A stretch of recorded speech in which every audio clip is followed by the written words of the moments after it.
مساء الفل، ايه الاخبار؟ النهارده معانا حلقه جديده من زي كاست. هنتكلم فيها عن جانب مظلم من جوانب البيزنس، وحاجه تقريبا اغلب الناس اللي هي بتفكر ان هي تبدا بيزنس اي كوميرس بيجهلوها او ما بيعرفوش ان هي موجوده او ربما يستسهلوها.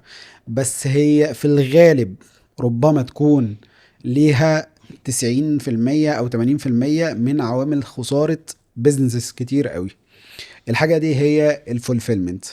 قبل ما نبدأ الحلقة دي برعاية ايجورز، ودي شركة متخصصة في التدريب وفي الاستشارات الاكوزيشن، ومالك على عدة براندات زي فورت داش وسيجما وطبار وما الى ذلك. النهارده احنا معانا ضيف هو معروف بالرجل الاوبريشن. هو موجود في المجال طبعا من زمان، عنده فولفيلمنت سنتر اسمه فول فلاي. المفروض ان هو يكلمنا عن مساوئ الجزء بتاع الفولفيلمنت والاوبريشن، وده تقريبا الجزء اللي لازم يكون في اي بزنس. يعني ممكن البيزنس يبقى فيه برودكشن وممكن لا، ممكن يبقى فيك اي تخصص تبع الاي كوميرس وممكن لا، عادي خالص بتشتغلوا اوت سورس. بس انت كده كده لازم يبقى فيه فولفيلمنت، سواء بقى عندك او اوت سورس. بس هو في الغالب يعني قسم بيخسر في الغالب. فالشاطر اللي بيقدر يظبط القسم ده عشان يقدر يعني يقلل من خسائره شويه. فهنرحب بالضيف بتاعنا مستر كريم بيه تركي. ايه اهلا بيك يا الاخبار؟ حبيبي. الحمد لله والله عامل زي ايه؟ الفل. الحمد لله، الحمد لله على طمنا السلامه. عليك. الله انت اخبارك ايه؟ الله يسلمك. يسلمك يا رب. احنا عايزين بقى يعني اعرف الناس بيك اولا كده للي ما يعرفكش في السريع. انا كريم تركي. انا شغال في التجاره الالكترونيه تقريبا اكتر من 8 سنين. يعني عملنا مانجمنت لاكتر من مليون اوردر. اشتغلنا في مصر هنا، جربنا برضو التجاره الالكترونيه في الامارات. عملنا تقريبا اشتغلنا على اكتر من 25 الف اوردر. حلو. اشتغلنا في السعوديه برضو فتره لطيفه. الاوردر بكام يا كريم؟ عايزين نشغل الآلة بس. لا، والله عايز اقول لك ان هي تجربه كانت لطيفه، بس كان فيها خسائر كتير يعني. اللي هي اتعلمت بتاعت منها بره كتير. صح؟ طبعا طبعا. ده كده كده وش. اتعلمنا منها حبه حلوين يعني. انت اصطدمت بكالتشر مختلفه حلو. وطبيعه سوق مختلفه ومنتجات مختلفه وشغل مختلف، فالموضوع كان مختلف بشكل كبير جدا عن اللي احنا متعودين عليه في مصر يعني. حلو جدا. انا السي او الفاوندر لشركه فول فلاي. احنا زي ما انت تفضلت وقلت شركه فولفلمنت، احنا متخصصين في الجزء بتاع الاوبريشن. من اول بقى رحله المنتج، تخزين، تغليف، تاكيد، متابعه. بنشحن مع 3PL او بنشحن مع شركات شحن، البيج نيمز الموجوده في السوق وما الى ذلك يعني. فبنعمل احنا المطبخ، احنا بتوع الفلايرات. فلايرات. الحساب بتاعها عليك طيب. طيب يبقى كده للناس بس، فولفيلمنت سنتر ده مكان بتروح تخزن فيه البضاعة بتاعتك، مظبوط. وانت كل اللي عليك ان انت بتماركت، وهو هات المنتج، اعمل ماركتنج، واحنا علينا الباقي. اه من اول ما الحاجة بس. تنزل على الويب سايت مظبوط. تترمي عندك، وانت تقوم بباقي البروسيس بقى مظبوط. لحد ما العميل يستلم او ما يستلمش. بالظبط. حلو جدا. طيب آه خليني اسالك سؤال كده سريعا بقى مرتبط بالشغل بتاعك. هو انا اصلا امتى ممكن احتاج ان انا يبقى عندي المخزن الخاص بيا، او ان انا يبقى عندي اروح لاي فولفيلمنت سنتر تمام. واشتغل معاه؟ طيب، خليني اقول لك احنا عندنا نوعين في البيزنس. موجود الفيرتيكال انتجريشن، وفي عندي الهوريزونتال انتجريشن. الفيرتيكال انتجريشن ان انا عايز اعمل كل حاجه في المؤسسه بتاعتي بنفسي، ببنيها from A to Z، ليها مميزات وعيوب. والهوريزونتال ان انا ببدا ان انا اتعامل مع بارتنرز او بعمل كولابوريشن او اي ما يكن، بروح ادي الشغل بتاع الفولفيلمنت سنتر. somehow او في وقت ما انت هتعمل كل حاجه بنفسك عشان كوست وايز اوفر ليك. بس مم. ده امتى؟ لما اخد الليرنينج كيرف بتاعي. حلو. يعني ايه؟ يعني انا النهارده شخص لسه داخل المجال، شغال معايا راس مال كويس، فرحت جبت البرودكت. فانا هنا هبقى مهتم جدا ان انا اجيب برودكت كويس واعمل له تسويق كويس. حلو. طيب انا لسه ما عنديش خبره بمشاكل شركات الشحن والاوبريشن واداره الموظفين وما الى ذلك من امور. يبقى بروح على طول استعين بفولفلمنت سنتر، يبدا يلبي لي احتياجاتي في الجزء ده، يخليني اركز اكتر واوبتمايز اكتر على اختيار البرودكت وعلى الماركتنج بتاعه بشكل كويس. طيب هبدا بعد كده اقوم رايح فاتح مخزن وشغال واجيب لا، باخد جزء جزء. مثلا لو الفولفلمنت سنتر هو اللي بيقوم بالجزء بتاع خدمه العملاء، فببدا ان انا اجيب خدمه العملاء عندي واخد منه الجزء ده. بعد كده ابدا ان انا ادخل في جزء بعده. لكن لو انا حابب ان انا افتح الشغل كله بنفسي من الاول وانا ما عنديش الخبره، يبقى لازم هيبقى عندي راس مال اقدر اجيب بيه ناس خبراء في الجزء ده، يبنوا لي الفولفيلمنت سنتر بتاعي، ويبداوا يهيروا الناس ويدربوهم ويشغلوا لي الدنيا بشكل مظبوط. والا هتعرض لخسائر كبيره جدا تخليني يعني اقع في اول الطريق، اللي هو اخسر وافقد فلوس كتيره في اول الطريق. حلو. فهي على حسب مدرستك ايه وعلى حسب الاوبجيكتيف بتاعك ايه. في ناس تبقى شغاله مثلا البيزنس بتاعها هيت اند رن، هو شغال على ان هو يجيب برودكتس ترندي يبدا يشتغل عليها وخلاص، فهو مش عايز يشيل حسد الموضوع، هي بالنسبه له سبوبه نظيفه، حلو. فعايز يجيب المنتج يلحق يجيبه ويستورده ويماركت ويشتغل، وعايز يبقى عنده قابليه للتوسع السريع. يعني ايه؟ انا النهارده وانا شغال في منتج ترندي ممكن جدا الماركتنج بتاعه يضرب، فعدد الاوردرات تزيد والكوست بتاع الاوردر يقل. فالنهارده لو انا شغال فيرتيكال او شغال مع نفسي، انا عندي كاباسيتي لكل حد شغال معايا. فلو انا مثلا بطلع في اليوم او الكاباسيتي بتاعتي ان انا استقبل 200 300 اوردر، هل بكره لو بقوا 500 او 600 الاوبريشن هيستحمل؟ مم. في الفولفيلمنت المفروض ان احنا عاملين حسابنا على حاجه زي كده، ان انا لو عندي ضعف الفوليوم جالي، ببدا ان انا ايه، ببدا ان انا استقبله عادي واشتغل، والتاجر او السيلر معايا ما يحسش بازمه. لكن عندك انت لو انت عامل الشغل ده، هل انت عامل حسابك لحاجه زي كده ولا لا؟ لا، بتبقى مخطط لها من قبلها وما الى ذلك. فاللي بيشغل مثلا هيت اند ران او شغال حاجات ترندي بيروح يرمي على طول في فولفيلمنت سنتر عشان في قابليه للتوسع المفاجئ السريع. حلو. فهي على حسب انت شغال ايه تحديدا، بتعمل ايه وايه الاوبجيكتيف بتاعك.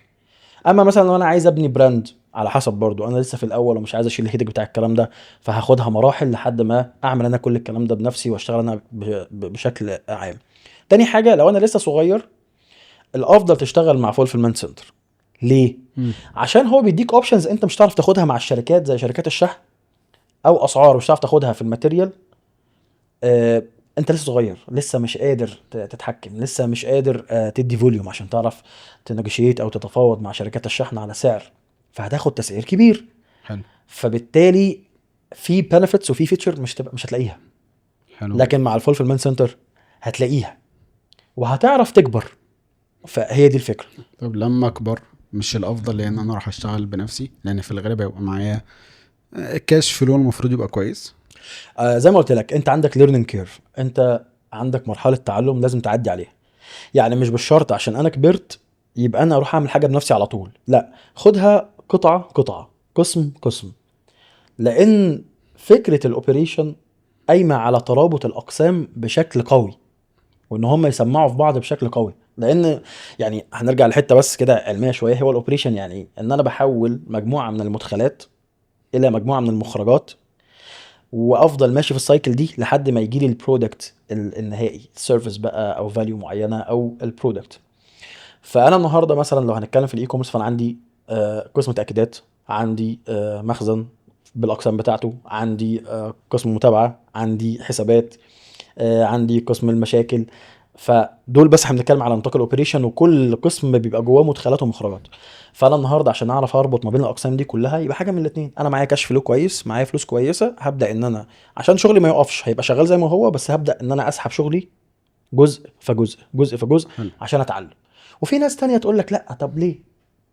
يعني ليه اوجع دماغي؟ لان الفيرتيكال انتجريشن في البيزنس مميزاته ان انا عندي تحكم كامل في معطيات البيزنس بتاعتي، لكن من مساوئه ان انا لو في قسم عندي ضرب بيسمع في الشركه كلها، مم. لان الدايره كلها بتقف، بيبقى عندي مشاكل، مبقاش عندي بدايل. هو انا دايما بقول ان الفولفيلمنت هو اخر نقطة، مش اخر نقطة بس هي اهم نقطة في السايكل بتاعتك. هي الكفيلة ان هي تنجح البروسيس كلها طبعا. ومجهود بقية الشركة، او تفشل مجهود ما الشركة هو كلها. ببساطه شديده جدا الناس للاسف بتقف عند مرحله البيع، تقول لك احنا بعنا، اه، ماذا بعد؟ هي الرحلة بتبدأ هنا اصلا. بالظبط، انت بعت يا سلام، ده انت كده عملت يعتبر ايه اللي هو شغل اسهل حاجه، او ما بنتفهش من الموضوع، بس اللي هو ماشي، انت بعت، هيوصل بقى، غلف بقى، هات المنتج. هو ريت تبقى بايع بملايين وخسران. طبعا في ناس بتبقى بايعه وعامله مبيعات محترمه جدا جدا، بس يجي الاوبريشن يضرب في وشه. مم. وفي الاوبريشن انت بتتعامل مع متغيرات كتيره جدا. في الفولفيلمنت انت يعني المخزن بتتعامل مع عماله، بتتعامل مع انفنتوري لازم يكون مظبوط، لازم يكون عندك سيستم تمام بيماتش اللي موجود عندك على الارض، الجرد عندك معمول بشكل دوري، التغليف لازم يكون بالشكل اللي يناسب البراند بتاعك او الشغل بتاعك. تتعامل مع شركات الشحن بمشاكلها، بالمفقودات، بالمحاولات، بالفولو اب، تتعامل مع خدمه عملاء، وعميل غضبان وعميل فرحان وعميل متضايق. بتتعامل مع معطيات كتيره جدا، لازم كل الكلام ده يكون موجود في اطار معين انت اللي بتحكمه وبتدوره عن طريق اس او بيز وعن يوزر مانيوال وعن تعليمات وعن متابعه وعن تدريب وما الى ذلك من امور. حلو. فالنهارده انت لما بتيجي تغلط في حاجه في السايكل دي كلها، بيسمع معاك في البراند بتاعك، يسمع معاك في الاخر بقى ايه كوست زياده. يعني مثلا اديك مثال بسيط قوي، لو انا النهارده براند وعندي عميل طلعت له الاوردر، فالاوردر راح له غلط، حلو. العميل عمل ايه؟ بقى متضايق لان العميل كان منتظر وعنده اكسبكتيشن معينه الماركتنج شغال عليها، وانا براند بشكل ما او باخر. فالنهارده العميل ده بيدور على ايه؟ بيدور على التوقعات بتاعته اللي انت وعدته بيها، فهو مظبوط. هو مستني الكواليتي. الكواليتي اللي هي ايه؟ ان انا انفذ الوعد اللي انا وعدت العميل بيه بنفس الستاندرد اللي انا اتكلمت بيه مع العميل. انت هتاخد مني 1 2 3 4، فلما اطلع لك 1 2 3 4 يبقى انا كده حققت الجوده بتاعتي معاك، حققت الوعد بتاعي. فانا بقول لك ان انا هيجي لك تغليف كويس، هيجي لك بشكل سريع، هيجي لك المنتج بلا بلا كل الكلام ده. هوب الراجل بيفتح لقى منتج تاني، تحول العميل الى عميل غاضب. انا دفعت على الراجل ده تكلفه ايه؟ اكوزيشن. انا عشان العميل ده يجي يشتري مني دفعت عليه ماركتنج، دفعت عليه عماله شغاله، دفعت عليه تغليف، دفعت عليه شحن. ده اول دفعه. عشان ارضي العميل بقى في الغالب هتدفع ضعفين او 3 اضعاف الكلام ده عشان مم. ترضي العميل. تضطر تديله خصم، تديله شحن مجاني، وهتطلع اوردر تاني، والاوردر ده قبل ما يجي لك مشكله في الانفنتوري عندك وما الى ذلك من امور.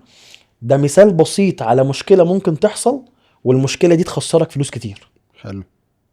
فاصبح ان الناس بتستهون او بتستهتر بالموضوع ده. لا، هو من اصعب الحاجات اللي ممكن تخسرك في البيزنس كله اصلا او تكسبك. لان انا دايما ما باجي ادي لحد تدريب او استشاره او ان انا بدرب اي فريق ولا بتاع، بقول له او اي كورس او محاضره، بقول احنا في كوت عندنا دي احنا شغالين عليها او الشركه كلها شغاله عليها، كوست ريدكشن، ان انا اقلل الكوست بتاعي، ماشي. التكلفه بقدر الامكان، باللي ما ياثرش على الجوده بتاعتي وعلى سير العمل بتاعي. الجزء الثاني من الكوت ايه؟ كاستمر ساتسفاكشن، ان العميل يكون راضي. حلو. فانا لو عرفت احقق المعادله دي هكسب. انت كده كده لو في اي غلطة في المنتج او حاجة انت اللي بتشيلها. طبعا انا باكله في وشي. امم. ليه؟ ما هو انا كراجل شغال في الاوبريشن، فانا المفروض عندي كواليتي، ماشي. ومفروض عندي بوابات جوده ما بين كل قسم والتاني وكل بروسيس والتانيه. حلو. في حاجه اسمها الكواليتي جيت. انت النهارده احنا قلنا الاوبريشن انبوتس واوتبوت، وفي عندي ترانسفورميشن موجود في النص بروسيس. انا النهارده جاري الاوردر ده بيجي لي عباره عن ايه؟ لون، مقاس، نوع، وات ايفر البرودكت عامل ازاي. بيجي لي عنوان، بيجي لي رقم تليفون، بيجي لي اسم. اي حاجه ناقصه في الكلام ده ما ينفعش ان الاوردر يتخطى المرحله اللي بعدها. فانا عندي اول مرحله بتجي لي هي كونفirmation، فلازم اسم العميل مظبوط، لان ده هيرفلكت معايا في حاجه تانية. لازم رقم او رقمين، عشان لو الراجل معاه رقمين وبيتكلم من رقم والمندوب كلمه في رقم تاني فلاقيه مقفول، فالمحاوله ضاعت. فانا كان عندي محاوله خسرتها. امم. عارف انت احنا كنا بنلعب سوبر ماريو، عندك 3 محاولات ما مت اول محاوله، الثانيه الثالثه خلاص جيم اوفر. حلو. طيب عندك العنوان، لازم الانفورميشن اللي جايه لك او المعلومات اللي جايه لك تبقى معلومات صحيحه كامله. هو ممكن يديك معلومات صحيحه بس مش كامله، معلومات ناقصه. انا موجود في مدينه نصر، فين في مدينه نصر؟ في عباس ان شاء الله. هننزل ندور عليك في عباس؟ لا. فلازم الكواليتي جيت تقول لك لا خد تعال هنا، انت ازاي عامل ابروف او كونفيرم على الاوردر ده ومفيش عنوان كامل للعميل؟ فانت عندك حاجه اسمها الكواليتي جيت. فما ينفعش الاوردر ينتقل من مرحله الى مرحله تانية الا لما يعدي على الكواليتي جيت وتدي ابروف. فاي غلطه هتحصل عندك انت اللي هتلبسها. المنتج طالع متكسر او طالع مش مظبوط من عندك في المخزن او طالع غلط، انت اللي هتلبس. المنتج ما طلعش اصلا، انت اللي هتلبسه برضه. المنتج راح عنوان غلط، نفس الحكايه. لو المنتج راح متاخر انت اللي هتلبس. فالاوبريشن او الفولفلمنت عامه او الحته اللي هي في المطبخ دي هي من اهم الحاجات. انت في الاخر العميل مستني المنتج وما يعرفش البروسيس اللي وراه، وهو مش مضطر يعرف. حلو. طب انا عندي سؤال دايما كنت بسأل بيه نفسي.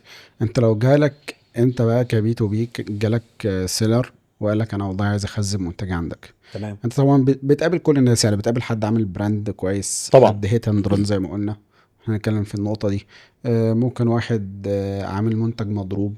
الحاجات طبعا. دي انت يعني تخيل ان انت مثلا حد قال لك المنتج ده بتاعي انا عايز اخزنه عندك، وفي الاخر لقيت ان في مشاكل قانونيه مثلا في المنتج ده. بوقف المنتج على طول، بقول له يعني انا في الاول اصلا انا ما بدخلش المنتج.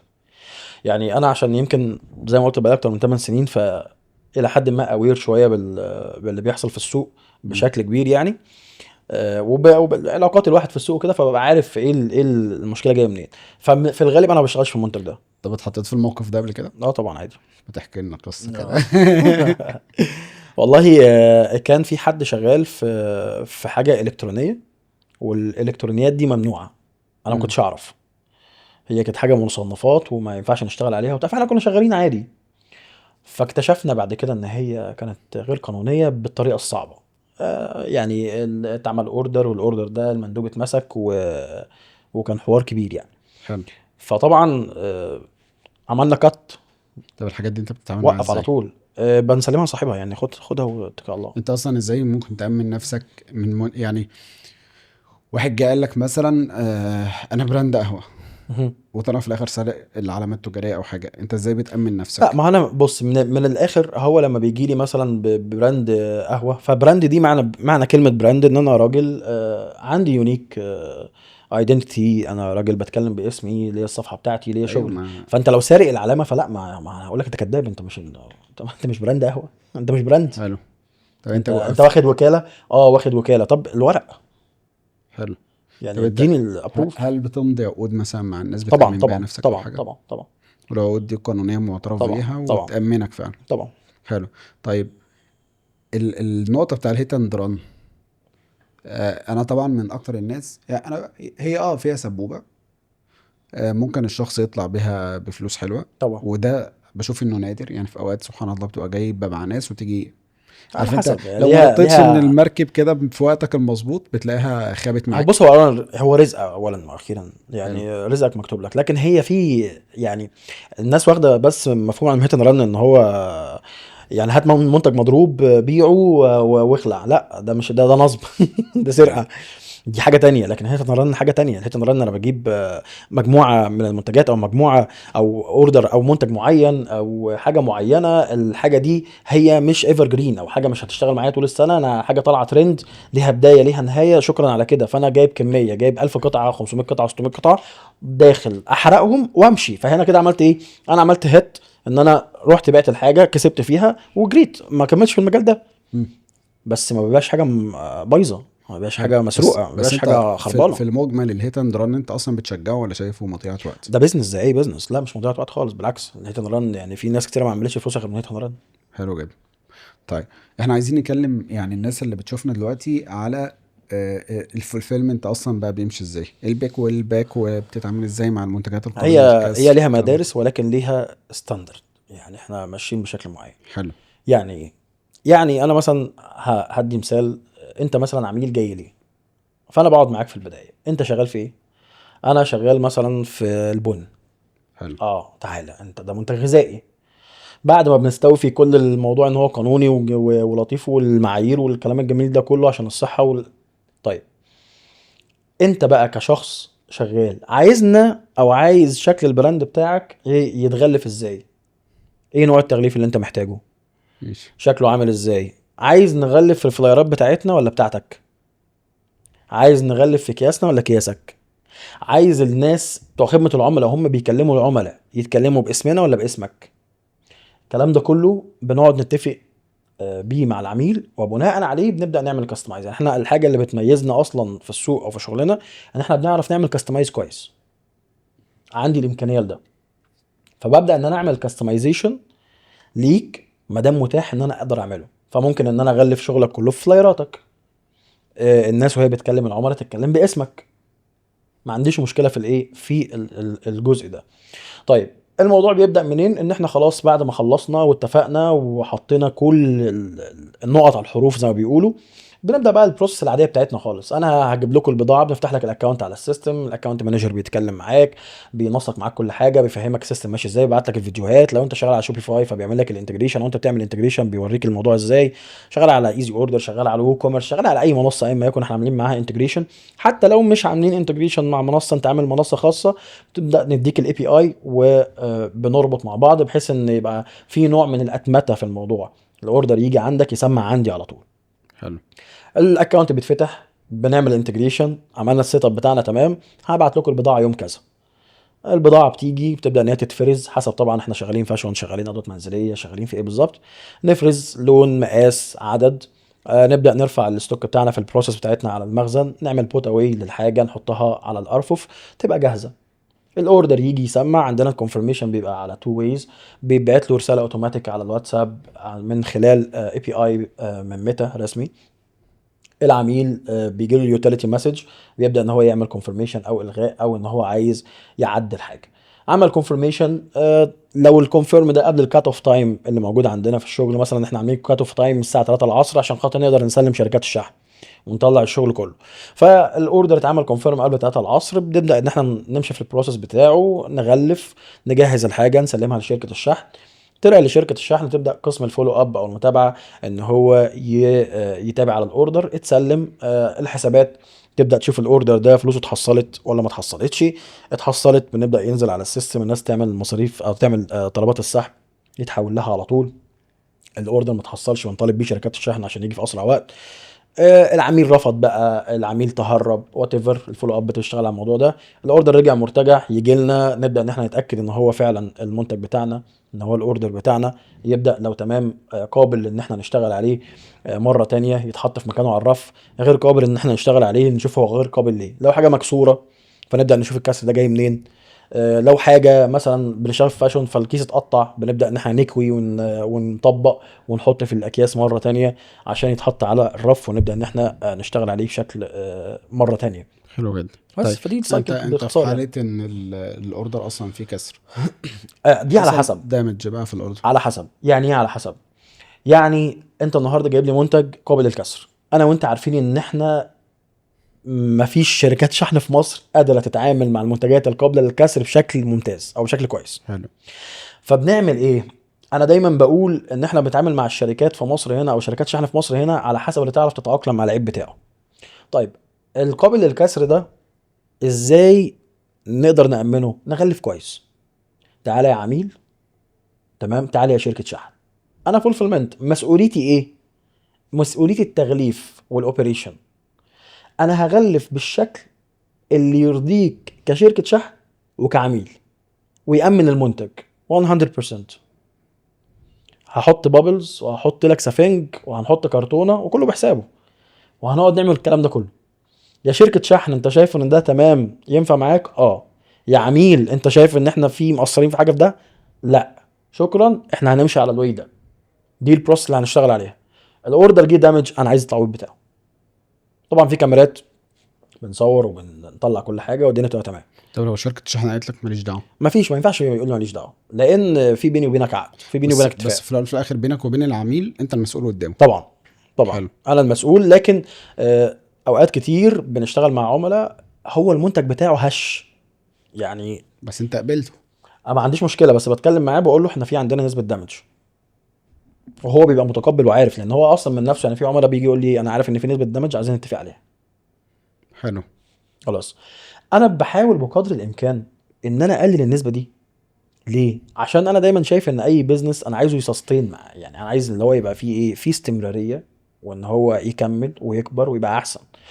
لما اقلل نسبه الدمج اللي موجوده، هو هيكسب وانا هكسب، لان هو لما يكسب هيكبر البيزنس بتاعه، فلما يكبر البيزنس بتاعه هو بيكبر شغله معايا والفوليوم معايا، فبالتالي انا هكسب اكتر.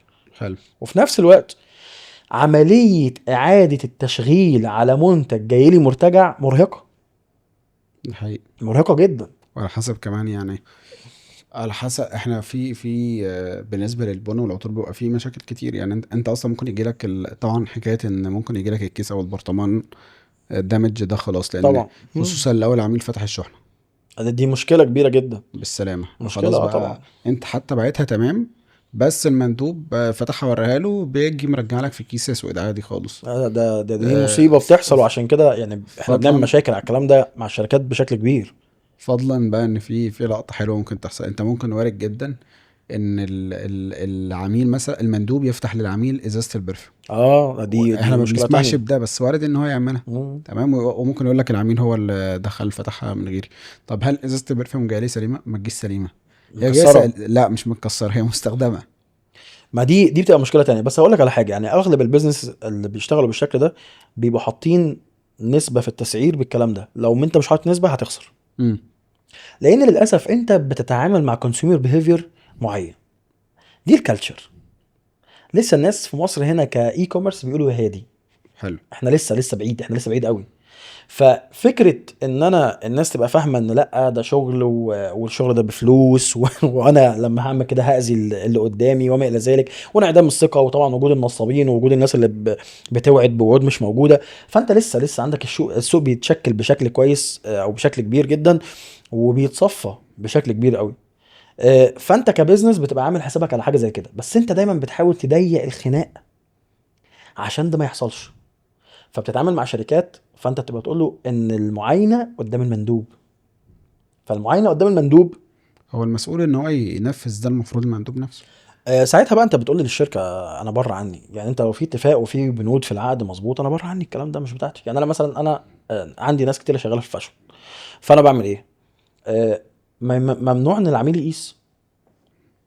انت ما تقيسش، ما مم. تقيسش قدام المندوب، وما تدخليش جوه تاخد الشحن وتدخل جوه وتخرج، لان بيحصل بلاوي وكوارث بالموضوع ده. للاسف في ناس عندها انعدام من الذمه والضمير، فبيبدا ان هو يعمل ايه؟ يبدل الشحن اصلا. ده بيحصل. لا ده عادي. وفي ناس بتقطع، وفي واحد يبقى عرقان في ناس وطينه ويقيس الحاجه. يا عم يعني يا اخي عيب قفلت كده. والله بجد. يعني بتبقى الحاجه راجعه لنا طالعه من بق كلب. انا اسف يعني في اللي انا هقوله، بس يعني احنا بنشوف اصل احنا في المطبخ فشايفين حاجات. لو عيب كده يا جماعه، انضفوا شويه، عيب. ايه اللي بيحصل ده؟ فتضطر تروح توديها مغسله وتكويها وتعملها. كل دي اوبريشن وكوست بتبقى موجوده عليك، او هيدن كوست انت ما تعرفش عنها حاجه. دي مسؤوليتك مش مسؤولية العميل برضو. مسؤوليتي انا. حلو جدا. طيب تعالى بقى ندخل في جزء تكنيكال كده، هيفيد اي حد بقى عايز يدخل في البيزنس او في البيزنس، عشان دي نقطة مهمة قوي. اوكي. دي بقى النقطة فعلا اللي بتخسر بقى بجد. اه. موضوع الدليفري ريت. انا مهم. دلوقتي، انت طبعا جوه، انت قدامك مراية لبيزنس كتير، مظبوط. سواء فاشن، سواء حاجة غذائية، سواء الكترونيكس، ادوات منزلية، اي حاجة. هل هو الدليفري ريت، عشان الناس بس تبقى متخيله احنا بنعمل ايه، هو نسبه الاوردرات اللي بتطلع مع شركه الشحن وتتسلم. انا سلمته 100 اوردر، مهم. سلم لي 80، فانا الدليفري ريت بتاعي 80%. 80% السكسس ريت بتاعي 80. بالظبط. فانت دلوقتي الموضوع بتاع الدليفري ريت، هل هو مرتبط بالاندستري، ولا مرتبط بالبراند، ولا مرتبط بشركه الشحن؟ انا بقول دايما برضو، دي حاجه انا بكررها وهفضل اقولها وانا على قناعه تامه بيها. مفيش اندستري واحده الدي اس ار بتاعها اللي هو الدليفري سكسس ريت بتاعها واحده، لان بيزد على عده عوامل. انا مم. بقول ان المعادله تعتمد على شركه شحن، المنتج اللي هو يتمثل فيك انت كبزنس، كالتشر الناس اللي انت متارجتهم. حلو. ثلاثه. فعميل، شركه شحن، انت كشركه. تعرف مشكلتك جايه منين من الاناليسيس بتاعتك على الارقام. يعني هديك مثال صغير خالص. في شركات الشحن انا بعرف اذا كان التقصير من شركه الشحن او مش منها ازاي. ان انا بعمل كومبير او بعمل مقارنه ما بين رقمين: نسبه التوصيل ونسبه الوصول. نسبه التوصيل هي نسبه الاوردرات او الطلبات اللي تم تسليمها للعميل بالفعل، حلو. استلم. دي نسبه توصيل. نسبه الوصول هي نسبه وصول المندوب للعميل. والعميل بعد كده العميل ساعتها استلم او ما استلمش. ده عشان المعاينه. لو نسبة الوصول عالية، من كل مثلا هندي ارقام كده بسيطة، من كل 1000 اوردر وصل للعملاء بالفعل 900، يبقى نسبة وصولك للعميل اصلا 90%. كده شركه الشحن تمام. شغالة كويس. انا عندي 10% ممكن يبقوا كنسلوا، ممكن الغوا، ممكن ما ردوش، بلا بلا، كل الكلام ده وارد. وارد. نسبة التوصيل بتاعتك او الاوردرات اللي اتسلمت 600 بس. يعني انت في عندك 300 اوردر او 30% من الاوردرات بتاعتك راحت للعميل وعاين المنتج ورفض. اذا شركة الشحن هنا ادت الدور بتاعها، والعميل وصل له المنتج بالفعل. تعرف المشكلة من العميل ولا من عندك ازاي؟ هو العميل رفض ليه؟ لما تعرف سبب المشكلة انت حليت المشكلة. العميل رفض عشان المقاس. يعني عندي 30% من العملاء رفضوا عشان المقاس. وانا كبراند حاطط مقاسات وحاطط سنتيمتر وحاطط مش عارف ايه، يبقى انا عندي مشكله فين؟ في البرودكت. المصنع طلع باتشايه المنتج دي واكل في الايه، واكل في المقاس، حلو. او الستاندرد بتاع المقاس مثلا مش معمول اوروبي، معمول صيني، تمام، او مم. مش معمول مصري، او ايا ما يكن، في غلطه هنا. يبقى المشكله فين؟ انا لما اعمل تراكنج للكلام ده او تتبع للكلام ده، اللي بيحصل ان انا يعني بتلاشى الخساره بشكل سريع، فوقف رجع الباتشايه دي للمصنع يصلح عشان يبدا يشتغل تاني. ممكن يبقى المشكله من الماركتينج، تارجت ناس غلط. دي حاجه. بس لا، ما دام راح 90% فعلا عايزين يشتروا ووصل لهم الحاجه وعينوا الحاجه وما عجبهمش، ممكن يبقى مشكله من الماركتينج. البروميس نفسه. البروميس او الكرييتيف طالع غلط. لو انت بتتعامل مع بنات، ربنا يحفظنا في البيع والشراء، بيدققوا قوي في الالوان.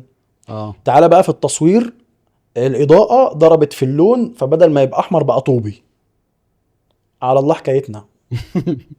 خلاص كده احنا هناخد تهزيق وانتوا نصابين وانتوا والله العظيم، وانا اصلا شايفه احمر. يعني هو، يعني انا حتى لو طوبي فهو بالنسبه لي احمر. يعني انا كل الوان الاحمر هي احمر، هي بالنسبه لها لا ده طوبي، لا ده مش عارف ايه، ده مش عارف ايه. كل ده عشان خاطر درجه اضاءه غلط في التصوير. فهو نفس المنتج والله، ونفس الخامه ونفس التلبيس ونفس كل حاجه، بس درجه التصوير غلط. فهنا دور الكواليتي جيت اللي كنا بنتكلم عنها.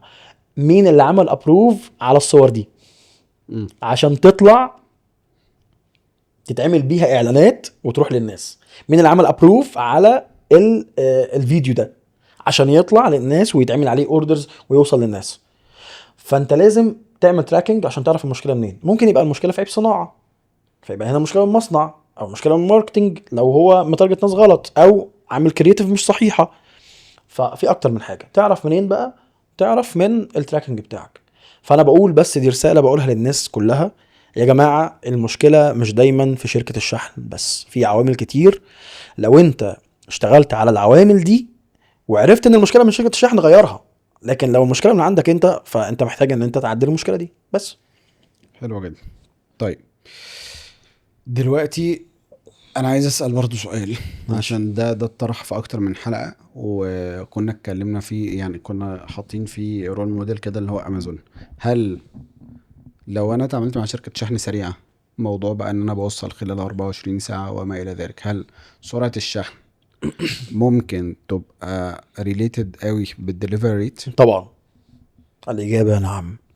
بس وارد سرعه يبقى الشحن سريع برضو والدليفري ريت مش افضل حاجه. طيب ما احنا قلنا احنا لازم نعمل تراكنج، لكن احنا لو هنتكلم في ان جنرال، تعال نشوف الكونسيومر بيهيفير ونشوف السوق بتاعك بيقول ايه. على افتراض ان انت شغال في الفاشن، شغال بتبيع هوديز او بتبيع مثلا بانس او بتبيع بناطيل، اي ما يكون بتبيع ايه. اللي بيحصل كالاتي: العميل مجرد ما بيدوس على الاعلان، الالجوريثم بتبدا تشتغل ان هي تظهر له كل الحاجات الريليتد بالاندستري اللي هو مهتم بيها حلو. او الاهتمامات بتاعته. فهو النهارده انت بتبيع بنطلون عادي، العميل خد قرار الشراء، طبعا الناس بتوع الماركتنج عارفين الكلام ده، خد قرار الشراء بشكل عاطفي في وقت هو عايز يشتري، فخد القرار. فكل ما توصل له الاوردر بشكل اسرع، كل ما هو هيبقى لسه في الحاله، هو مستني. ده غير كده كمان الفيسبوك من بعدها بسنتين 100 منافس بيظهر له. بالظبط. المشكله هنا بقى فين؟ لو العميل ما خدش منك اكسبيرينس تدل على السرعه والحرفيه، فهيشوف اعلان تاني فهيعجبه وهو في نفس الحاله العاطفيه، فهيبدا يطلب. وفي عملاء كتير بتعمل ايه؟ يطلب من اتنين واللي يجيله الاول. ويا سلام لو انت شغال في منتج غيرك شغال فيه، ويا سلام لو بنفس الكرياتيف اه او كرياتيف قريبه. دي من المشاكل هيت اند ران. الف سلامه، الف سلامه. المنتج العميل بدخل على الداتابيز عندي الاقي العميل طالب 3 4 اوردرات بنفس المواصفات. فيا حبيبي انت عامل كده ليه؟ لا ما انا مستني اللي يجي لي الاول، سباق، داخلين سباق. فهنا سرعه التسليم او سرعه وصول الاوردر للعميل بتفرق معاك في الدي اس ار. امتى السرعه ما تفرقش معاك؟ لما تكون براند وعندك يو اس بي، عندك يونيك سيلينج بوينت. انا براند وشغال في منتج مش موجود. الدليل الناس اللي بتشتري من مواقع الصينيه وينتظر لما الحاجه تجيله من الصين. هو شاري حاجه هي مش موجوده في مصر، فانا هستنى اسبوعين وثلاثه وشهر عادي. كذلك الامر لما اكون بتعامل مع براند في لويالتي ما بيني وما بينه، بعيدا برضو عن اللويالتي والكلام ده، بس انا البراند ده فعلا دخلني في المود ودخلني في ان انا بقيت عايز اشتري منه على طول. فانت بتنتظر الحاجه تجيلك من البراند، وممكن يبقى في مشاكل في التوصيل فتنتظر يومين وثلاثه واربعه. مم. فهي على حسب انت مين، بتخاطب مين، وشغال في ايه. يعني مثلا لو انت شغال في مجال الاغذيه فالسرعه مطلوبه. كيو كوميرس على طول يا باشا، انا طلبت الاوردر انا عايز يجيلي في خلال ساعه، في نص ساعه. زي طلبات وكده. قرابت وطلبات وما الى ذلك. انا بتعامل في منتج انا عايزه دلوقتي. ست البيت جايه موظفه عايزه باميه وملوخيه، لسه راجعه من الشغل فعايزه تطبخ للعيال، فانا مش هستناك بكره، ده الحاجه بالظبط. تجيلي في ربع ساعه. لكن احنا مستنيين مثلا طرحه، مستنيين بنطلون، مستنيين. ده انا بتكلم على السيتويشن العاديه، مش ان انا محتاج ده عشان فرحي بكره والكلام ده. مم. فعادي انا ممكن استنى يوم واثنين وثلاثه لو انا بتعامل مع براند وانا مستنيه وانا عارف الجوده بتاعته، والبراند ده بيقدم لي تجربه محترمه جدا وانا بتعامل معاهم من سنين وما الى ذلك. لكن لو انا شغال هيت اند ران، انا عايز حاجه تجيلي بسرعه، ما هو ترند اصلا، عايز الحق استمتع بالترند بتاعي. حلو. ولكن السرعه تؤثر بشكل او باخر على نسب التسليمات، طبعا. ولذلك في مصطلح الكيو كوميرس او الكويك كوميرس، واللي النهارده امازون عامله امازون ناو، ونون عامله برضو نفس الحكايه، وكله عايز يوصل في نفس اليوم سيم داي ديليفري، فطبعا بيفرق. نون في بعض في الامارات تقريبا بتوصل نص ساعه. بالظبط. فاكسبيرينس مرعبه. وامازون على فكره نفس الحكايه بس برضو.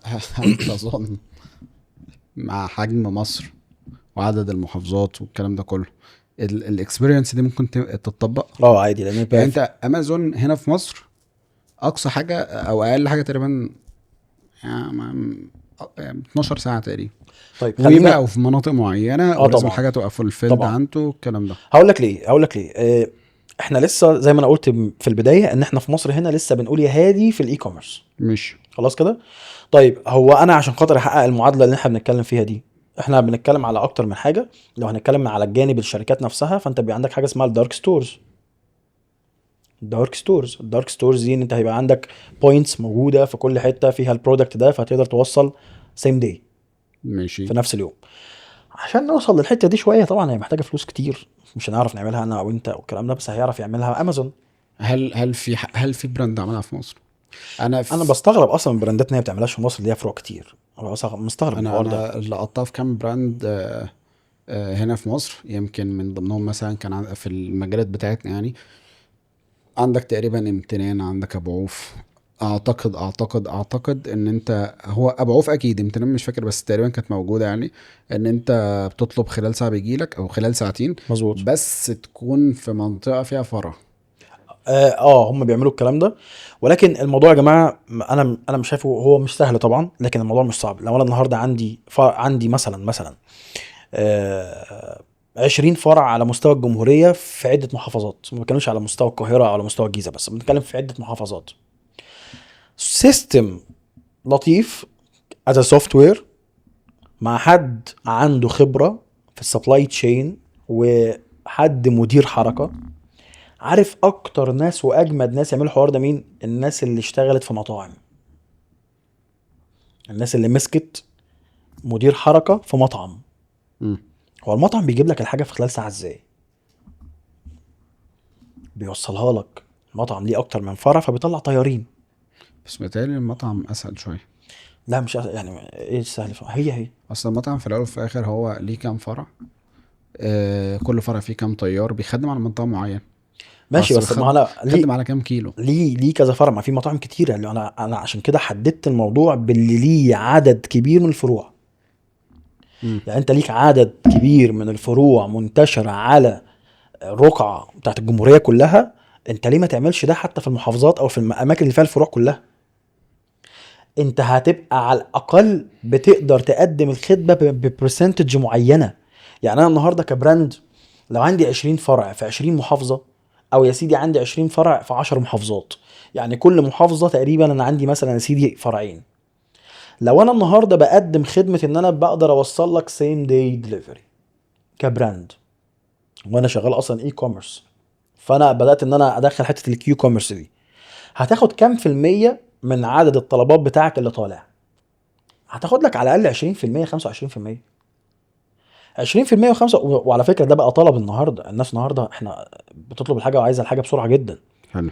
فالنهارده لو انت بتتكلم في 25% من توتال الاوردرز بتاعتك يوميه وشهريه بتتسلم في نفس اليوم، ده معناه كاش فلو. والنهارده احنا في حاجه ماسه جدا للكاش فلو السريع. معناه كاش فلو سريع، معناه بتاخد راي العميل بسرعه، معناه بيعه سريعه بتعرف انت تقلب بيها الدنيا.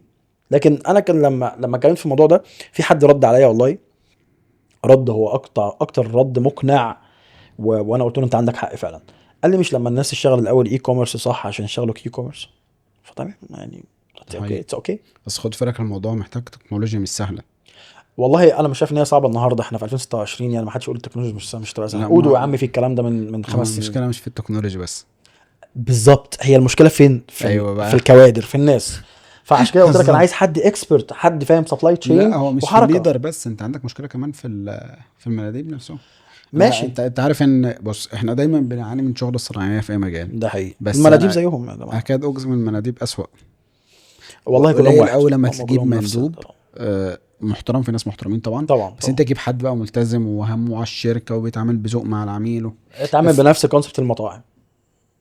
بمعنى، هو طيارين، انت مش هتشتغل في غيرك طيار واقفين مستنيين. خلاص بقى ما مش هنخلص بقى. بلس خلي بالك، المندوب النهارده بيدور على سعر كويس للشحنه عشان يكسب منه. هو ليه الناس كلها رايحه طلبات؟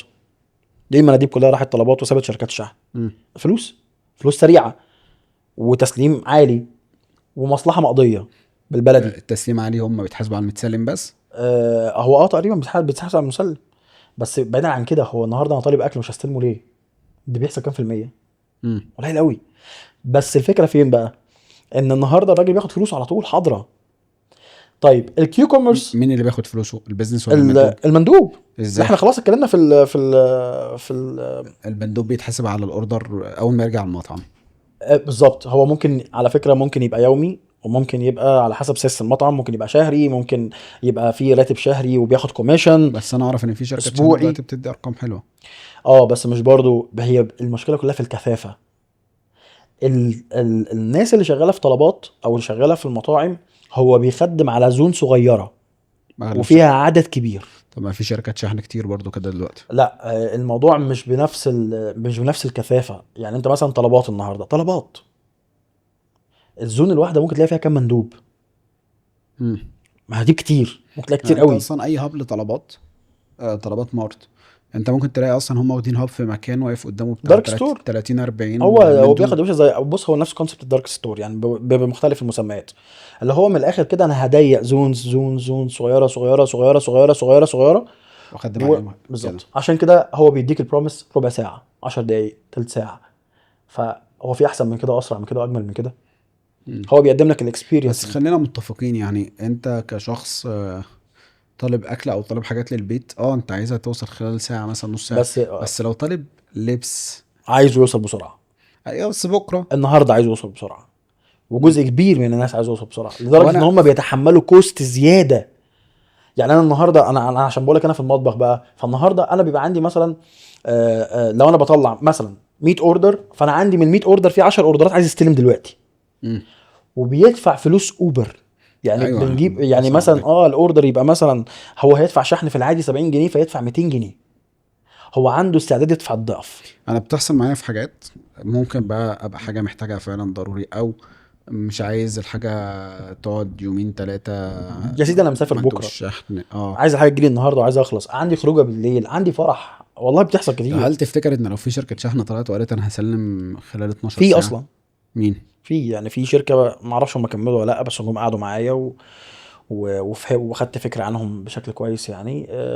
بس كانوا بيسلموا في مناطق معينه، سيم داي دليفري، سيم داي كاش، نفس كونسبت الامارات بالظبط. الامارات عندهم اغلب الشركات ده قعدوا معاك الموجوده. امتى؟ من شهر. ما تعرفش بدأوا اصلا ولا لا؟ لا ما اعرفش. انا قلت لهم لما تقفوا على رجلكم ممكن نتكلم شويه. طيب انت تفتكر ان هي ممكن تكون، يعني الاوبشن ده لو اتعمل ينجح؟ طبعا جدا. بس هيعاملك بسعر عامل ازاي؟ هو هيعمل بسعر كبير طبعا. يعني ممكن النهارده انا لو باخد من شركه الشحن القاهره والجيزه عشان خاطر انا بطلع فوليوم 50 جنيه، هو هيديني ب 100. امم. بس انا موافق. واقول لك اكتر من كده، وان سنجل دايركشن. يعني ايه؟ يعني احنا بنروح نتفق مع شركات الشحن، بقول له مثلا طيب التسليم بكذا والمرتجع بكام. امم. فانا مش اكيد مش هدفع نفس القيمه بتاعت التسليم. انا بطلع معاك فوليوم وانا بنجوشيت عشان اخد ديل. وفي شركات تانية يقول لي الملغي عليه كذا عشان ما تعملش عليه اوبريشن، والمرفوض قدام العميل عليه كذا، ولو العميل دفع مش عارف ايه. لكن ده يقول لك هي 100 جنيه سلمت ما تسلمش بره عني. وديتك حد مخصوص. انا طلعت لك الحاجه وان سنجل دايركشن، هتعرف تستفيد منها، هتستفيد منها كويس جدا، لان العميل عنده استعداد يدفع اصلا. طيب هل تظن ان احنا لو جينا في وقت من الاوقات مثلا فورتي داش مثلا قالت والله يا جماعه احنا بنوصل داخل القاهره والجيزه دلوقتي مثلا ب 75 جنيه، بس لو انت عايز الاوردر بتاعك خلال 3 ساعات هتدفع 150 200 جنيه؟ هتلاقي الناس هتدفع عادي. حلو. هتلاقي الناس هتدفع عادي. الناس دي موجوده على فكره، الفئه اللي انا بتشتري بقول لك الوقت انا موجود بفلوس. موجود، يعني انا نفسي بعمل نفس اللقطه دي في بس اوقات خلاص. كتير. انا اصلا خصوصا ان انت للاسف في براندات ممكن اتعامل معاها في حاجات معينه انا عارف ان هم بيأخروا. يعني في براند بتاع لبس معين اصلا انا بطلب الاوردر وبستناه كمان 48 ساعه ياكد معايا. يعني في كان في حد برضو بتاع سابلمنت، براند مشهور بغض النظر عن اسمه. انا فاكر طلبت اوردر عملوا كونفirmation بعد 4 ايام تقريبا. فاللي هو ايه؟ ايه ده؟ انت ما بتخترعش الذره، ده عندك صعب. عراف. صعب جدا. ففي حاجات هو زي كده بص، انت شفت انت عميل دلوقتي، مع ان انت شغال في اندستري، انت شغال في اي كوميرس بالمناسبه ده البراند ده اصلا الوير هاوس بتاعه في التجمع، وانا قلت له ابعت لك اوبر واستلم الحاجه وانجز. مهم. قال لي ما يعني انا بقول لك، ينفعش. شوف قال لي ما انت ينفعش. انت كعميل اهو، انت ما تعرفش الكواليس اللي جوه. مم. هو اكيد عنده خلل، عنده مشكله. ما دي مشكله.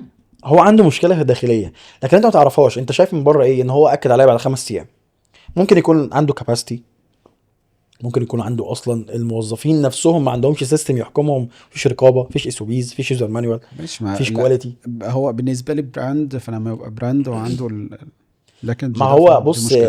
هي دي المشكله، ان الناس فاكره تاني، الناس فاكره ان انا اطلع عشان اعمل بوزيشننج لنفسي ان انا براند، دي اصعب حاجه. مم. ماذا بعد ان انت تطلع الجبل؟ مش هي دي الصعب، مش هي دي صعب حاجه. الاصعب انت تستمر فوق اصلا. حلو. هتستمر فوق ازاي؟ هتنفذ ازاي؟ انت عامل حسابك ولا لا؟ ايه مم. الايكويبمنت اللي معاك عشان تعرف تكمل؟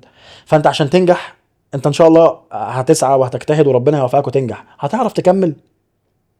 ما هو انت عندك تشارت، انت طالع كده وبعد كده قمت نازل كده، ده مش نجاح. مم. لكن انا طالع كده واحده واحده، او طالع مستمر. انا كنت في القاع وطلعت لفوق، فانا ثابت على مستواي وما الى ذلك. فهي الفكره مش ان انا اعمل بوزيشننج ان انا بقيت براند وخلاص، انا بقيت توب اوف مايند عند الناس ان انا براند. بس انا برضو بقيت عند الناس، نفس الناس اللي هم شافوني براند في الحته الفلانيه، بقيت توب اوف مايند ان انا اوبريشن سيء، اكسبيرينس زي الزفت، برودكت نضيف، كواليتي حلوه جدا، قيمه مقابل سعر وكل حاجه. بس زي ما انت شايف اهو، انت مثلا مستغرب ليه اصلا انا بحب اشتري. انت قلت ايه؟ انا بحب اشتري منهم، او براند الملابس انا بحب اشتري بس منه. خد بالك انا قبل ما اشتري انا ممكن اقعد اسبوع عشان اعمل اوردر، يعني لسه هطلب وهيجي مش مثلا عارف امتى، دي من الحاجات المؤثره اصلا على واكنسل قرار الشراء. وافتكر بكره وتاني يوم اه، برضو اجل. ده حقيقي، فانت بتوعات الهم اصلا الموضوع. عشان كده ولو بقول لك الاوردر فكره جالك الاوبريشن هي اللي بتكمل، او مش هي، هي اساس ان انت تكمل الصوره الحلوه اللي اتكلم عنها بتاع الماركتير، بتاع الماركتينج. انا دايما بقول فعلا ان الميرور بتاع البيزنس بتاعتك قدام العميل، والبروميس اللي انت وعدته الكلام ده كله هو في التيم اللي في الباك اند. طبعا. الراجل ده الناس دي هتقدر تلبي البروميس بتاعك ولا لا؟ انت راجل تمام. وانا بشوف ان انت لما كنتش راجل بتاع اوبريشن قبل ما تكون بتاع بيزنس بنسبه كبيره هتخيش. هيبقى عندك مشكله، وخصوصا ان انت، احنا كلنا بالظبط. بيبقى سولو برينور وانا بالاول شغال مع نفسي، وانا شغال بحالي وشغال حلو. بايديا وبتاع، فبيبقى مشكله يعني. طيب سؤال بقى، هو في كام فولفيلمنت سنتر في مصر تقريبا؟ مش كتير. احنا لسه اصلا لسه مش هنكمل 6 7. ليه بقى؟ عشان المفهوم البيزنس ده لسه جديد، وعشان خاطر الناس لسه بتفهم يعني ايه اصلا اي كوميرس. الناس مش مفرقه ما بين اوكي. الفولفيلمنت وشركه الشحن. ولا الناس خايفه؟ لا، بص، هي تاني مشكله ان احنا لسه الناس مش اوير بالبيزنس وطبيعته، ولسه مش اوير البيزنس ده ممكن يفيده ازاي. بس خلينا متفقين يا كريم، بص انا ممكن في اوقات عندي التيم بتاع الفولفيلمنت يسقط منه حد طبعا. ويحصل خلل، بس في الاول وفي الاخر انت بتجري عشان تلمه. حصل. ابسط الامور انت ممكن اي حد من اي تيم تاني برودكشن او اي حاجه يدخل معاك. تخيل ان انا لو منتجع عند حد، يعني بكلمك باللي بيجي في دماغي لما بفكر في الحته دي، لان احنا في شركات تقيله عرضت علينا حتى الموضوع ده بما فيهم بوسطه. تخيل ان انت يحصل لاكج عند حد في حاجه معينه، او البايب بتاعته يحصل فيها تسريب في نقطه، انت اللي تخيش بالظبط. منتجك اصلا مش تحت ايدك. صحيح. فهو عنده نقص في حاجه، او السيستم بتاعه عطلان، او عنده مش عارف ايه، فانت بضاعتك والكاش فلو بتاعك براك. ودي من ضمن عيوب الهوريزونتال انتجريشن. مم. الهوريزونتال انتجريشن بيديك مساحه اوسع ان انت تسكيل، وان انت مبقاش عندك هيدك كبير.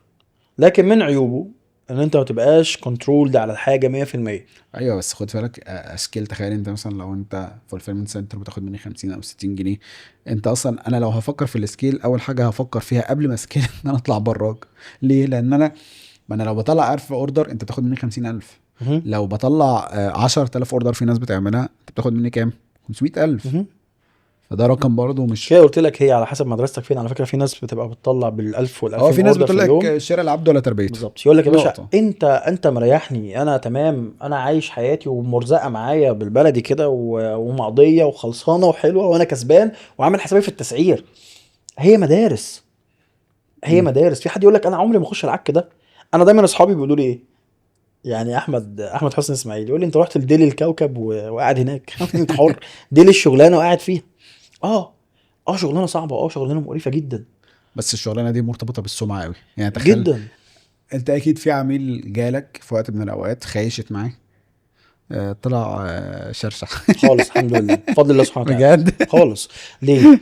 انا مدرب الموظفين اللي موجودين عندي، مدرب الناس اللي موجوده عندي، ان اول حاجه تكون موجوده الشفافيه. مم. لان انا بعتبر نفسي انا جزء من البيزنس ده. حلو. يعني لما بتكون عندي مشكله بقول على طول، على طول بقول للعميل انا عندي مشكله في واحد اتنين تلاته. عشان لو انت هتبطل صرف اعلانات بطل، وقف ما نزيف تحرقش على الفاضي. على طول. يعني انا مدرب الناس عندي كده. يعني حتى لما بيجي لي موظف جديد ويبدا يدخل وينفولف في الشغل وبتاع، وابدا الاقيه مثلا ايه يبدا يهندل العميل غلط او يبدا يكذب على العميل، اقول له لا خد تعالى، مش احنا، مم. احنا مش ده. دي حاجه. تاني حاجه ان كل حاجه بتحصل عندنا بتبقى شفافه جدا قدام العميل. طيب هل في مرة جالك عميل هتكسب من وراه كويس بس رفضته؟ اه طبعا. ايه بقى؟ مش عارف حاجه حرام. مش، طب لو مش في حاجة حرام؟ رفضته عشان البرودكت بتاعه هيعمل لي مشاكل كتير. زي. في برودكتس، في نيتشز كده. يعني مثلا النيتشز بتاعت منتجات الذكوره. مم. آه، اولا ما بتبقاش مرخصه كلها، مش مصرح بيها. مم. ثانيا للاسف الناس لما بتشتغل على اوفر بروميسنج، وبيشتغلوا بشكل فيه ايحاءات بشكل كبير جدا، فالجمهور اللي جاي مم. صعب. فاهم. طيب ايه اكتر اندستري شفت ان الاوبريشن بتاعتها اوبريشن؟ مهلكه. الفاشون. حلو. هو في اهلك من الفاشون؟ متفق. يعني بس الفاشن مهلكه في الفولفيلمنت وفي كل حاجه. البرودكشن بشكل بشع. هي كل حاجه. الاوبريشن. يعني الناس بتبص، هو اي حد نفسه يبقى عنده براند فاشن، انا نفسي نفس الحوار. موضوع صعب والله يا بس جماعه، بس علشان عارف الهيدك مربح بتاعه. بس صعب. اه بس مربح لو ظبط. ده ما بقول لك بس لانه صعب ممكن صعب. يسجنك عادي طبعا خالص. ربنا طبعا. يعافينا. بس انا على قد ما عارف الاوبريشن بتاعته ازاي صعبه حبتين 3 10. وكان والدي اشتغل فيها زمان، طبعا مهم. مش اي كوميرس، كان مصنع. وشايف العك اللي بيحصل جوه في الخامات وفي الصنايعيه والكلام ده كله. فانا لا، انا مش هدخل. نفسي ادخل. مم. نفسي اقدم فيها حاجه كويسه، طبعا.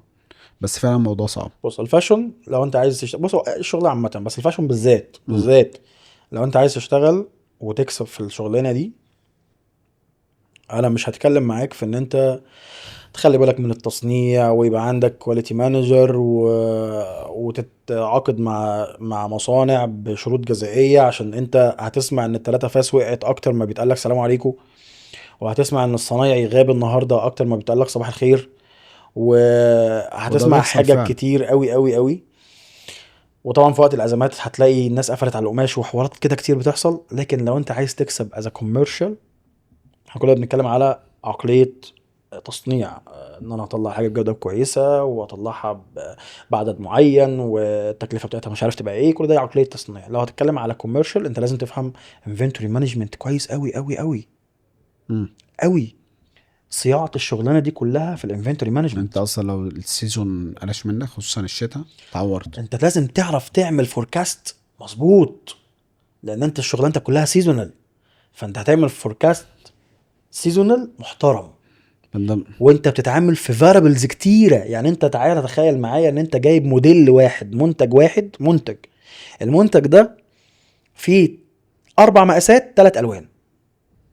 يعني المنتج الواحد فيه عندك 12 متغير. لارج اسود، اسود اكس لارج، اسود 2 اكس، ابيض لارج، ابيض مش عارف ايه. عندك مبيعات متغيره في كل لون ومقاس. وممكن حاجه مقاس او لون او ديزاين معين يخاش منك اصلا يضيع لك طبعا. ارباح فلازم يبقى السيزون كله. معاك حد اصلا انفنتوري مانجمنت صايع، يعمل فوركاست كويس ويعمل تراكنج كويس قوي قوي قوي للانفنتوري كويس قوي قوي. لان بيز ده عليه هو هيبدا يعمل الري اوردر بوينت بتاعته والسيفتي ستوك بتاعه اللي هيشتغل عليه طول السيزون، ويبدا يدي اوردر للمصنع يصنع ايه امتى. مم. ما هي القصه عامله ازاي؟ القصه عامله ان انا النهارده صرفت مثلا، لو انا ما عنديش هيستوريكال داتا هبدا اعمل عليها فوركاستنج والكلام ده. انا بتكلم النهارده ان انت دخلت عملت التيست بتاعك يا ابن عمي ولسه داخل شغال وبتقول يا هادي، دخلت صرفت اعلانات، فجات لك المبيع متوسطها من كذا لكذا. خلاص، فعرفت ان انت هتصرف في اليوم بادجت قد كذا، فهتجيب لك عدد طلبات كذا. فبتبص على النتيجه بتاعتك وبتبص على الالوان والمقاسات، فلقيت ان انت المبيعات بتاعتك جايه لك من ده بمعدل كذا ومن ده بمعدل كذا وده بمعدل كذا. طبيعه الامر ان انت هيبقى عندك مقاس راكد ومقاسين طايرين.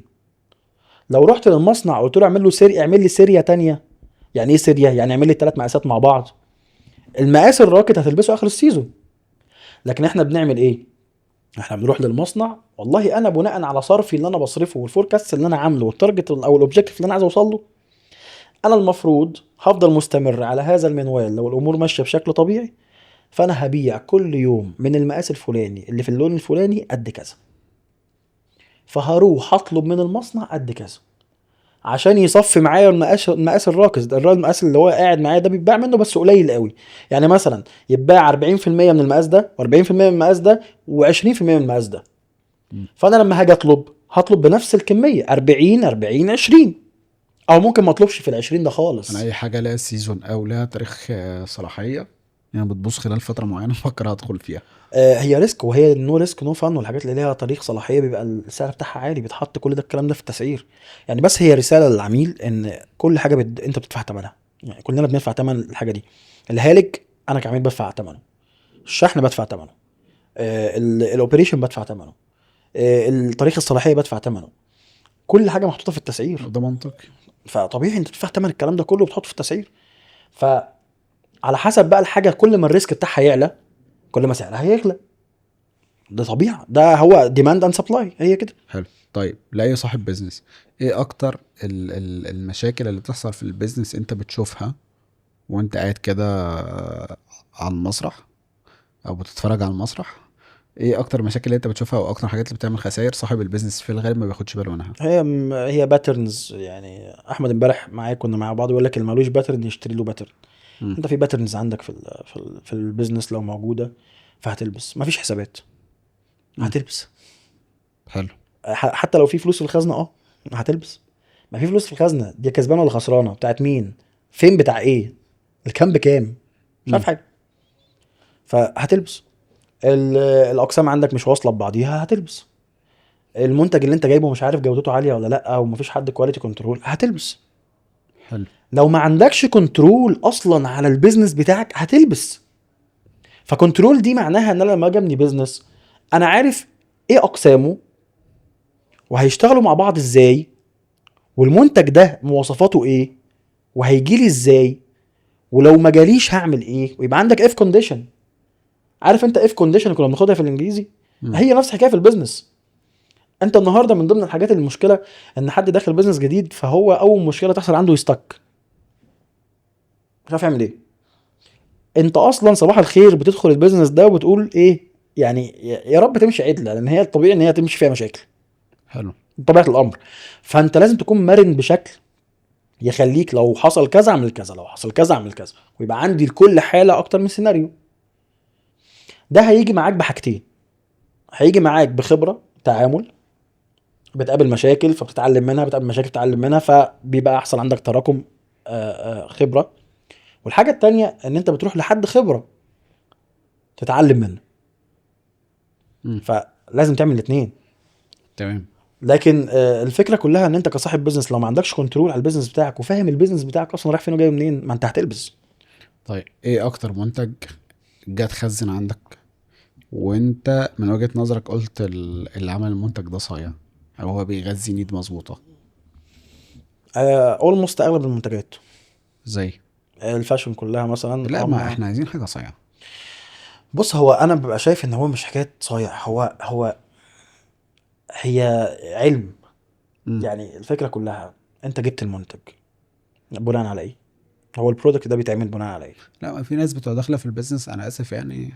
دول على الله حكايتهم وكده كده ما يعني بيكملوش. بتوع الفاشن بالذات اغلبهم اصلا ممكن يبقى داخل اصل يعني كل الناس دلوقتي الموضوع بتلبس. اختلف، النهارده الموضوع اختلف مع مم. وجود منافسه عاليه، والمصانع دخلت في الموضوع قاموا مبوظين الدنيا وحرقوا التسعير، وبداوا اتلسعوا لسعه حلوه فبداوا يظبطوا نفسهم من تاني. تلاسة عليه اتلسعوا لسعه كبيره طبعا، من ناحية. عشان هو دخل الصناعه بعقل صناعي مش بعقل تجاري. هو مش عارف السايكل جوه في الاوبريشن بتمشي ازاي. مش اوبريشن بس، هو مش عارف البيعه كلها ماشيه ازاي. از كوميرشال وايز هو مش عارف الدنيا ماشيه ازاي. مم. هو شايف عدد كبير من الطلبات ولم يكن يتخيل ان هيبقى في مرتجعات بالشكل ده، ولم يكن يتخيل ان هو هيلبس مقاسات اخر السيزون بالشكل ده. هو الراجل كان طول عمره شغال في مصنع بيورد 10,000 حته وياخد فلوسهم سواء بقى بيتفق اجل او كاش، مم. وبيتعامل بالشكل ده، وطول عمره شغال از ماس برودكشن. انا كل ما انتج اكتر تكلفتي تقل فمكسبي يزيد. دخل الصناعه بعقل صناعي، انتج اكتر بيع اكتر هتكسب اكتر، خسرت اكتر معلش انا اسف. ده شفته انا كتير. بقاله 4 سنين على فكره شغال بالشكل ده، مم. بقالنا 4 5 سنين ناس. اصل اللي بيحصل النهارده في سوق الملابس ده مش وليد اللحظه، وسوق الملابس ده عمره ما هيقع وعمره ما هيوقف. زي ما سوق الاحذيه حصل فيه ازمه برضه من فتره وبدا يتعافى تاني، الاسواق دي عمرها ما هتقع. ما فيش حاجه اسمها سوق هيقع بالشكل ده الا لو يحصل بقى ركود عالمي وركود تضخمي وبلا بلا وكل الكلام ده، وكلنا بقى نقعد ايه في الشارع نغني الاحذية كانت ظلموه. مشكلة برضو مرتبطة بالمصنعين. طبعا كانت مشكله، وكمان مشكله تطوير في لما دخل مكن الحقن هنا ومشكله تسعير، والناس اللي كانت بتنتج بشكل كبير جدا فبقوا يبيعوا بسعر قليل قوي. وكان الاول الكوتشيهات بتتعمل لزق وخياطه فدخل مكن الحقن، فمكن الحقن النهارده بقى مثلا كان متوسط سعر الكوتشي ده وقتها يعني 105 جنيه مثلا او 110. ده كان لزق وخياطه بتجيبه من المصنع بالسعر ده. كان الحقن بيطلع ب 70 مم. 35 جنيه. عشان انتاجه عالي. انتاج بس احنا كبير. والدي كان عنده مصنع احذية، طيب وفي المكنة ما بتقفش، يعني انت مش فيها هتشتغل. خمس مثلا 5 لفات، لا، فهو صنايعي او صنايعيين واقفين كانت بيتك تك تك اكتر تك شيل. كانت اكتر بس تقريبا كانت 24 جوز او 12 يا جوز. نهار ابيض، انت متخيل بس اللفه فيها قد ايه؟ بس اللي هو ايه، انت لازم تفضل مشغلها هو الشيفت طبيعي كله. عشان خاطر الحقن وعشان خاطر تنظيف المواسير وعشان خاطر درجه بالظبط. التسخين والكلام ده والخامة كله، انا لو فاهم قلشت ده. منك يلا يا باشا خلاص رميها. مع السلامه ارمي الخامه كلها.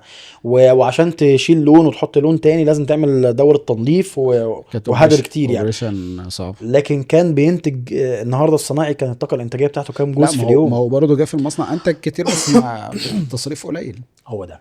هي المشكله ان هو بيدخل دايما لما بندخل بعقليه صناعيه وننسى العقليه التجاريه. فلما تبقى انت عقليتك صناعيه وتدخل في التجاره لازم تعمل شيفت، حلو. روح اتعلم تجاره. ولما تبقى انت عقليه تجاريه وتدخل الى العقليه الصناعيه روح اتعلم صناعه. مم. دي حاجه ودي حاجه، دي ليها استراتيجيات ودي ليها استراتيجيات. اللي لبس النهارده او عامل ازمه ان بقى المعروض اكتر من المطلوب، والمعروض للاسف بقى فيه مشكله. طبعا مش هتكلم عن القدره الشرائيه وما الى ذلك، دي حاجه مسلم بيها، ولكن بقى النهارده المعروض اكتر من المطلوب بشكل فج، وكله دخل على كله. يعني السلسله ما بقاش فيها ترتيب. حتى الناس اللي بتشتغل دي تو سي بتشتغل غلط، اللي هو دايركت تو كاستمر جاي من مصنع للكاستمر على طول بيشتغلوا غلط. ما بيحترموش ادبيات السوق، ولا ادبيات تسعير المنتج في السوق. فبيدخل يقول لك حط اي حاجه في اي حاجه فيحرق، ففي الاخر بتعود عليه هو. لما السوق يحصل فيه ركود، التاجر اللي كان بيشتري منه بلك ويخلي مكانته شغاله ويخلي الصنايعي بتاعه البنك قدامه فيه قماش وشغال على طول، ما بقاش موجود، ما انت قضيت عليه. ده حقيقي. ففي الاخر اللي حصل، لبست الناس في حيطه. وطبعا مع دخول الناس الاقل خبره، يعني انا النهارده ليه يبقى في براند هوديز لكل مواطن؟ في ايه يعني مالكم يا جماعه؟ هو اي 2 3 اصحاب في الجامعه بيعملوا. يلا نعمل براند هودي يا سيدي، ده حلم مشروع على وكل فكره حاجه، ده بس ده بقى موجود كمان في العطور بشكل ما افقي. بص احنا للاسف عندنا في مصر هنا حاجه، انا بتكلم على مستوى مصر عشان خاطر يمكن ما يعني انا مصري وانا قاعد في مصر فبتكلم على السوق المصري يعني. عندنا مشكله احنا بنشوفها في الكالتشر بتاعتنا دايما. سوبر ماركت فتح في شارع ما كانش فيه غير سوبر ماركت واحد، فبقف في البلكونه وافضل اعد واشوف الزحمه اللي عنده، كل دي عماير، واعد بقى عدد العماير بعدد الشقق الموجوده فيها وكلهم بيشتروا من الناس سوبر ماركت. فيتبادر الى ذهني ان انا لما افتح سوبر ماركت انا كمان هنشتغل، وبهمل بقى فكرة أصل الصنعة والتسعير وهشتري ازاي وهبيع ازاي وهدور محل ازاي والبنك هيبقى أو الكاشير ماشي شغال ازاي وتلاجة الجبنة هتبقى عاملة ايه والتلاجة اللي جاية من السوبر ماركت جاية قصدي من شركات الحاجة الساقعة ماشية ازاي وتوريداتي وبلا بلا كل الكلام ده. فافتح سوبر ماركت فاخسر فاقفل، والسوق شغال على كده. فهي الفكرة مش عيب ان انت تقلد، العيب ان انت تدخل السوق بناء على طمع وبناء على ان انت مفيش دراسه جدوى حقيقيه تقول لك ايه تدخل او ما تدخلش. بناء على ان انت ما كنت يعني انت مش ابن الصناعه او ما اتعلمتهاش. يا سيدي ايه، بص في ناس معاها فلوس، انا معايا فلوس، معايا مثلا معايا فلوس كتير، عايز اعمل مشروع، اوكي جميل جدا، اعمل دراسه جدوى. مم. الف ب، اعمل دراسه جدوى، ادخل لاهل، روح لاهل الخبره، اقعد اتكلم مع الناس، افهم هتحط فلوسك فين. لكن للاسف احنا من اسوأ الحاجات اللي موجوده عندنا في مصر هنا ان احنا ما عندناش الناس بتدخل مشاريع بدراسه جدوى.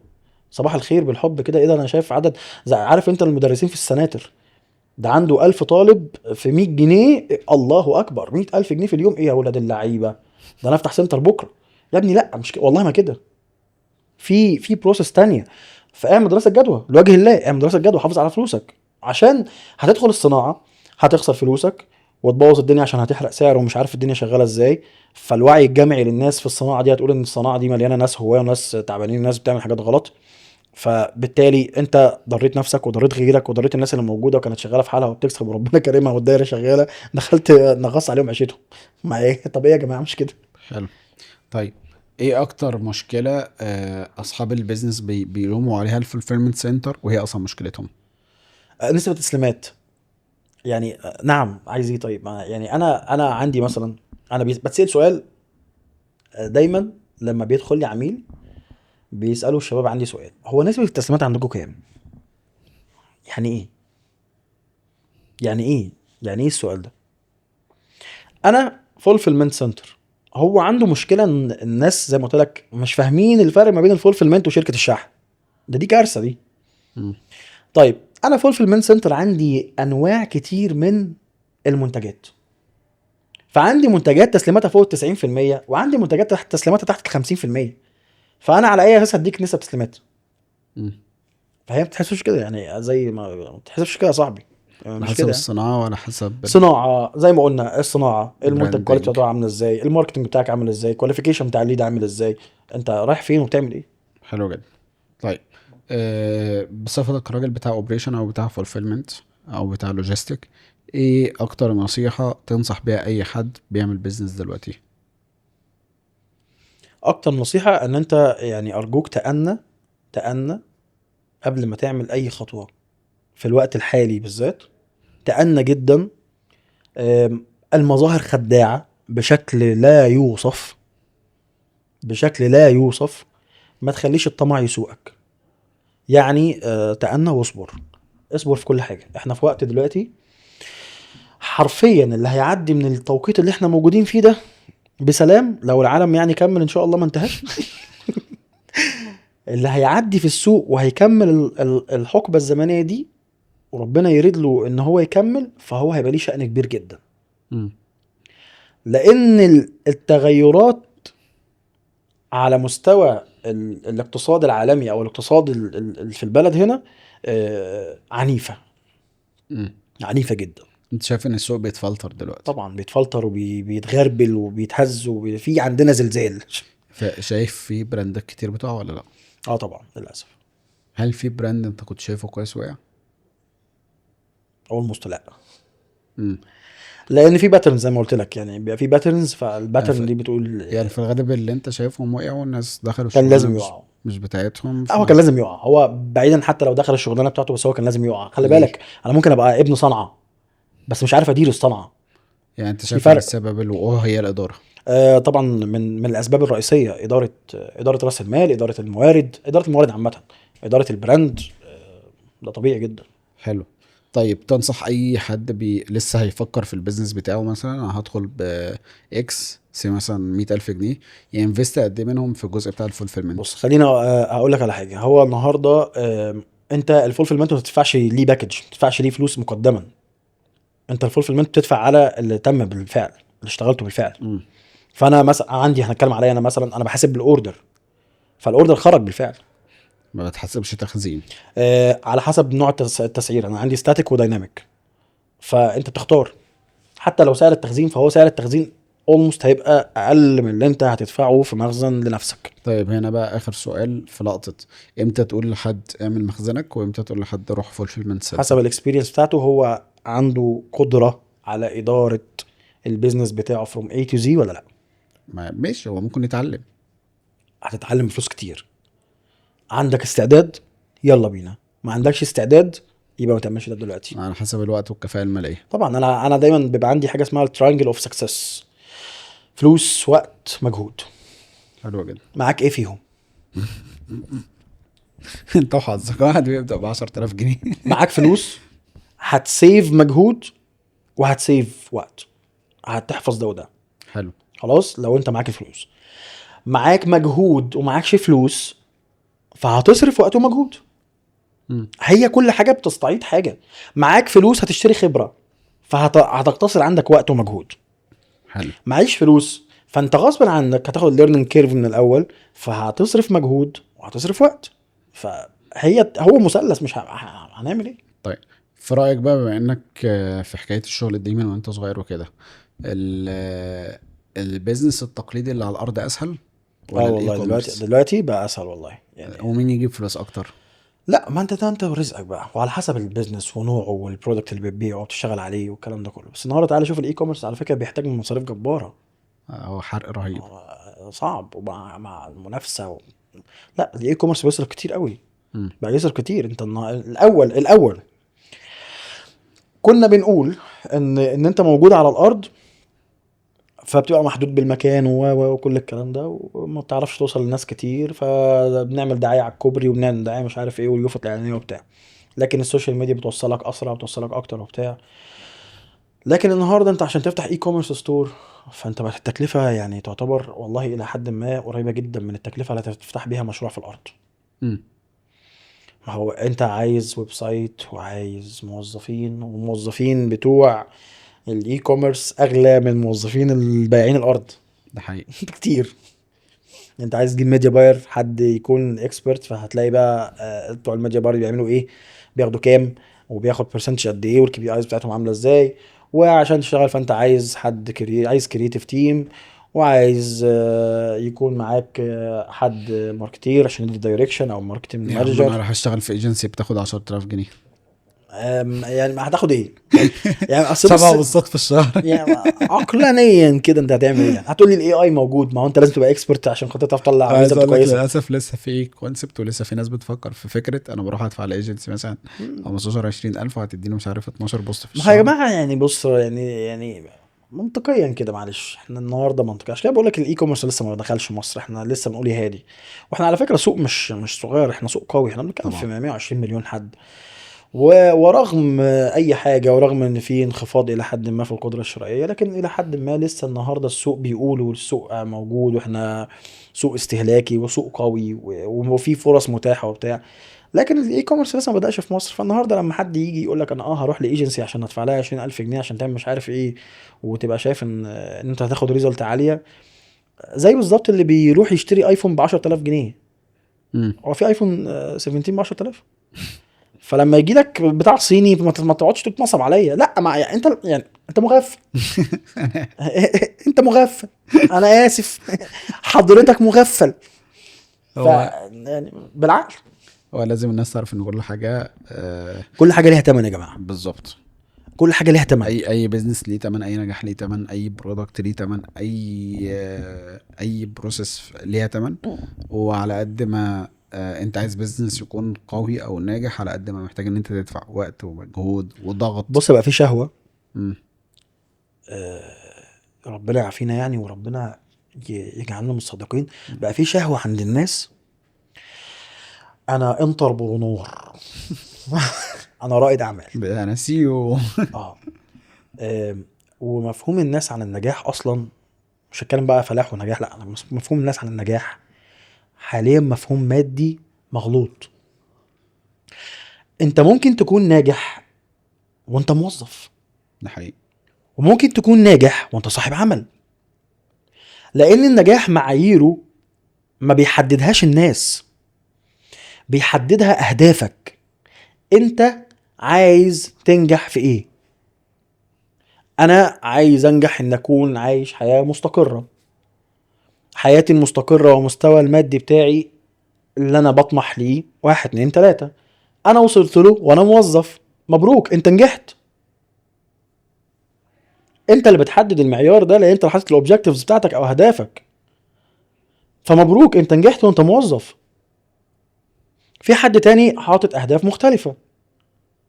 مشكلتنا ان احنا بنبص دايما على الظاهر، فبقى عندي شهوة ان انا عشان خاطر يتقال عليا جامد ومفيش مني اتنين، فلازم ان انا اظهر ده للناس حتى لو بالكذب. فدي مصيبة. فهقول انا فتحت شركة، وهو ما فتحش الشركة، مش انا عملت مصلحة. مم. وهقول انا عملت ودخلت المجال الفلاني وحطيت هنا وعملت هنا وعملت هنا، كل ده اتقال عليك جامد. طب بينك وبين نفسك انت ناجح؟ الكارثة هنا ان انت لو صدقت ان انت ناجح، صدقت نفسك ان انت ناجح، لان انت في الاول وفي الاخر نجحت وفقا لمعايير الناس عشان هيقولوا عليك جامد.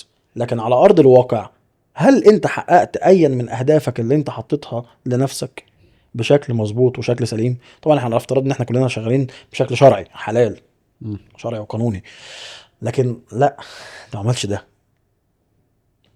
فهي في شهوه النهارده ان انا يتقال عليا رائد اعمال، ويتقال عليا سي او، ويتقال عليا فاوندر، واطلع في شارك تانك، واطلع في مش عارف ايه، ويبقى هو ده الهدف بتاعي. يا جماعه مش كده، لا لا، هي الحياه مش كده خالص، ولا دي معايير النجاح، ولا هو ده اللي هيخليك ناجح. انت اللي يخليك ناجح انت توصل لاهدافك اللي انت حاططها لنفسك. دي حياتك، دنيتك انت، مش بالظبط. حياه الناس. عشان في الاخر الناس مش هيعجبها يعني. ابدا. جبت عربيه بي ام، يقول لك ده انت لو كنت جبت بورش احسن. مم. جبت عربيه جي ام سي، ده انت لو كنت جبت عربيه مرسيدس كان احلى. فتحت شركه، ده انت لو فتحت شركتين تبقى يا سلام. شركتي موجوده في التجمع، يا سلام لو فتحت في زايد، يا راجل احسن بكتير.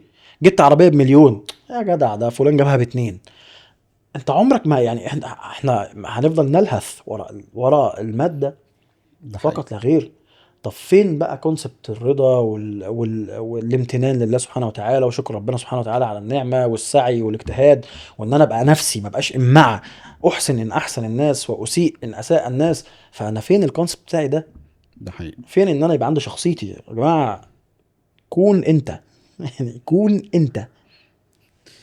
يلا ربنا يعين الناس على يا حالها. رب، يا رب امين، اللهم واحنا امين. حاولنا كده ان احنا نبين يعني جانب من بعض جوانب البيزنس، وهو يعتبر فعلا من اكتر الجوانب اللي بتضر الناس وبتحرق منهم فلوس رهيبة. وللأسف هو اكتر حاجة الناس بتستهيفها في ده البيزنس. حقيقي، ده انا حقيقي. كل مهمتي ان انا اطلع بمنتج حلو وماركت بشكل تمام. الاوردر وانس ان هو جاي خلاص. هو الناس ما تعرفش ان 80% من البيزنس بيكون اصلا ما بعد طلب العميل ده حقيقي. للاوردر. يعني في يا جماعه اعتبروا نفسكم في مطعم، هو انت بتشوف الاكل بيتطبخ ازاي وبيتعمل ازاي ويتحط بالظبط. في الطبق ازاي ويطلع ازاي ويتغسل الطبق ازاي لا وايه بالعكس، المعايير؟ الناس بتشوف ان الناس ما بتبطلش اكل في المطاعم بتكسب. يا سلام. هي اكتر لا. اكتر شغلانتين بيخسروا الملابس والمطاعم. هات واحد يدخل مطعم ويعرف يسد ويفضل قاعد في المطعم ويشوف السايكل كلها ماشيه ازاي. ده حقيقي. يعني ما هي نفس هي دي كلها اوبريشنز، ما احنا قلنا الاوبريشن مدخلات ومخرجات وترانسفورميشن بروسيس. فيا باشا صباع الكفته اللي بيجي لك ده هو بيجي من البقره كفته. في بروسيس كتيره بتعدي بيها انت ما تعرفش عنها حاجه، ده وفيها حقيقي. وكل بروسيس فيها تكلفه، ده حقيقي. في فلوس. فممكن تخسر، ممكن اخسر فيها عشان خاطر انا غلطت في حاجه. حلو جدا. فللاسف الناس بتتجه. طبعا ما بقولش لا ما تعملش كده، بس انا بقول ان انت لازم يكون مقدار اهتمامك بالاوبريشنز ومقدار اهتمامك بالمطبخ بتاعك هو نفس مقدار اهتمامك بالصاله. فزي ما بتهتم بالماركتنج، انت مش مهم ان انت تجيب البيع بس، ماذا المهم ان وراء انت البيعه. تتمها اصلا، ماذا والا وراء فلوسها البيعه اترمت على الارض. بالظبط. مش مهم ان انت تسوق للمنتج بس، ماذا وراء التسويق. ما حلو. هو انت تسويق يعني وعدتني بحاجه، وعدتني بكواليتي، حقق بقى. ما حققتش، خسرت، اني اسف. خلاص. خلصت.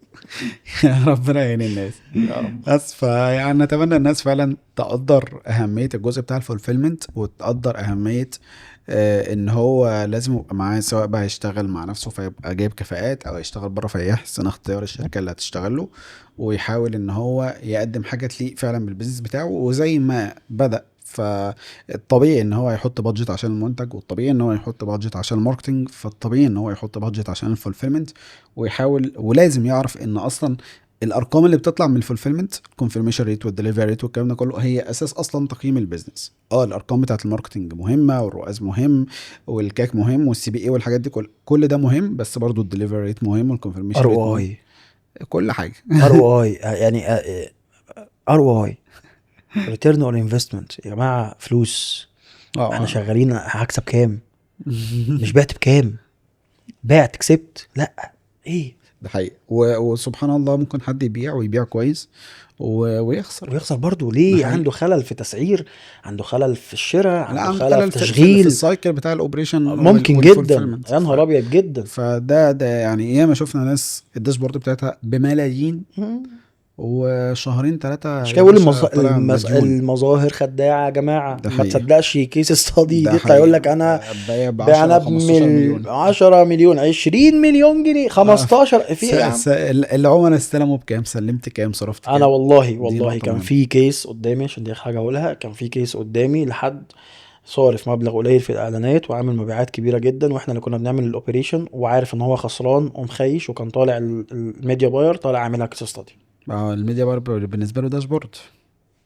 عاملها كيس ستادي، هيقول لك كيس ستادي هيقول بيزنس لك وبتاع، ما وان بعد انا الداشبورد مشكلتك. نجحت البيزنس، نجحت صاحب البيزنس هو وهقول لك على متكلبش. حاجه، لا كان المشكله من ناحيتين. مشكله منتج مش هيتارجت غير فئه من الناس سيئه جدا، مم.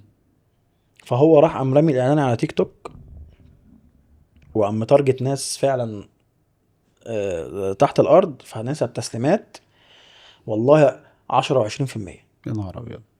عامل مبيعات بملايين ونسبة تسليمات 10 و20%. خلينا متفقين 10 و20%، يعني انت عندك 80% من الكوست بتاع الماركتنج اترمت في الارض، وال 80% دول انت صرفت شحنهم، يعني عشان برضه الناس صرفت الاوبريشن بتاعهم كله كل حاجه، من اول حتى الفلاير ابو 5-6 جنيه. بس. فانت رايح في داهيه. فما ده حقيقي. تصدقش اي كيس، ارجوك ما تصدقش اي كيس ستادي موجوده عندك او موجوده قدامك، عشان والله والله الناس بتطلع تتكلم بشكل، واحنا موجودين في المطبخ وموجودين في الارض وعارفين، والله مش عارف يعني الا ما رحم الله كدابين. ربنا يهدي. عشان ربنا يهدي. يلا على خير. المهم احنا كده يعني وصلنا لنهاية الحلقة.